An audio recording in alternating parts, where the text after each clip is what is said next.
നമസ്കാരം. Doctor Sreedeepan, the neurologist.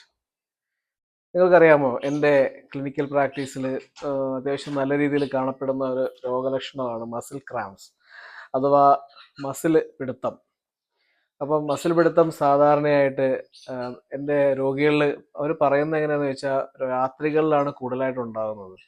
അവരുടെ കാലുകളിലെ മസിലുകളിലാണ് കൂടുതലുണ്ടാകുന്നത്. പക്ഷേ ചില രോഗികൾ പറയാറുണ്ട് അവരുടെ കൈകളിലും അതുപോലെ പാദത്തിലും മസിൽ പിടുത്തം ഉണ്ടാകാറുണ്ടെന്ന്. അത് സാധാരണ കുറച്ച് സെക്കൻഡുകൾ തൊട്ട് മിനിറ്റുകൾ വരെയാണ് നീണ്ടു നിൽക്കാറുള്ളത്. എന്നാൽ വളരെയധികം വേദനാജനകമാണത്. ചിലപ്പോൾ ഒരു മസിൽ ഇങ്ങനെ ഉരുണ്ടിരിക്കുന്നതായിട്ട് അവർക്ക് അനുഭവപ്പെടുകയും ചെയ്യും. മിക്കവാറും അത് കുറയുന്നത് മസാജ് ചെയ്യുമ്പോഴോ അല്ലെങ്കിൽ മസിൽ സ്ട്രെച്ച് ചെയ്യുമ്പോഴോ ആണ്. അപ്പോൾ ഇതിൻ്റെ കാരണം എന്തൊക്കെയാണ്?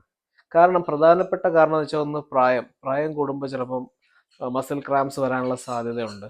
പിന്നെ മസിൽ ഡിസീസുകളിൽ ഇങ്ങനെ ഉണ്ടാവാറുണ്ട്. പക്ഷേ ഇതിനേക്കാളൊക്കെ വളരെ സാധാരണമായി കാണപ്പെടുന്ന കാരണമാണ് ഒന്ന് നിർജ്ജലീകരണം, ഡീഹൈഡ്രേഷൻ.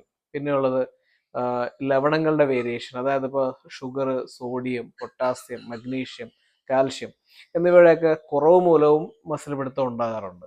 അപ്പോൾ നമുക്ക് ഇതിൻ്റെ ചികിത്സ എന്ന് പറഞ്ഞിട്ടുണ്ടെങ്കിൽ നമ്മൾ മെയിനായിട്ട് ഇത് ഇപ്പോൾ നിർജ്ജലീകരണം ചികിത്സിക്കുക, അതായത് വെള്ളം കുടിക്കുക, ഉപ്പ് ചേർത്തിട്ടുള്ള ഭക്ഷണം കഴിക്കുക, ലവണങ്ങൾ അങ്ങനെ നഷ്ടപ്പെടാതിരിക്കുക.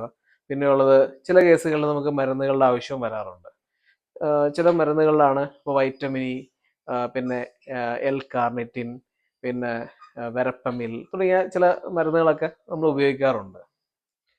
അപ്പോൾ ഇത് വളരെ സാധാരണമായ ഒരു അസുഖമാണ്.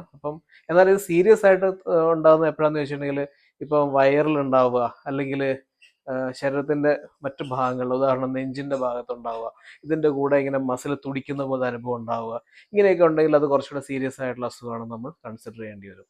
നന്ദി. Thank you.